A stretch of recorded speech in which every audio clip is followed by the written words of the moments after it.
இந்த constitution adapt பண்ண அன்னைக்கு அம்பேத்கர் என்ன சொன்னார்னா, இந்த இத்தனை நாள் வரைக்கும் நம்ம பொறுப்பு இல்லாமல் நம்ம அஜிடேட் பண்ணோம், சண்டை போட்டோம், சத்தியாகிரகா பண்ணோம், என்ன வேணால் கலாட்டா பண்ணோம். ஆனால் இனிமேல் ஏதாவது நம்ம தப்பு ஏதாவது நம்ம ஃபைட் பண்ணோம்னா கான்ஸ்டியூஷனல் மெத்தட்ஸில் தான் ஃபைட் பண்ணணும். கோர்ட்டுக்கு முன்னாடி தான் போய் ஃபைட் பண்ணணும். லீகலாக சண்டை போட்டு தான் முடிக்கணும்.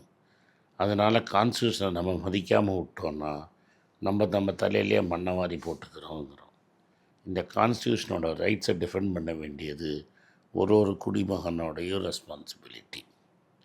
இன்றைக்கி நம்மளே சொல்லிக்கிறது, இன்னிலேருந்து நம்ம இந்த கான்ஸ்டியூஷனை டிஃபெண்ட் பண்ணுவோம்.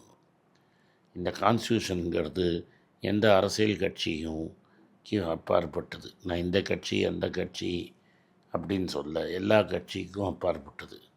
எல்லாருமே கான்ஸ்டியூஷனை ஏற்றுக்கிட்டு தான் நம்ம நிற்கிறோம். இந்த கான்ஸ்டியூஷனை நீங்கள் உடைக்கிறதுல இன்றைக்கி உங்களுக்கு இருக்கிற பலத்தில் யார் வேணால் கான்ஸ்டியூஷனை உடைக்கலாம்.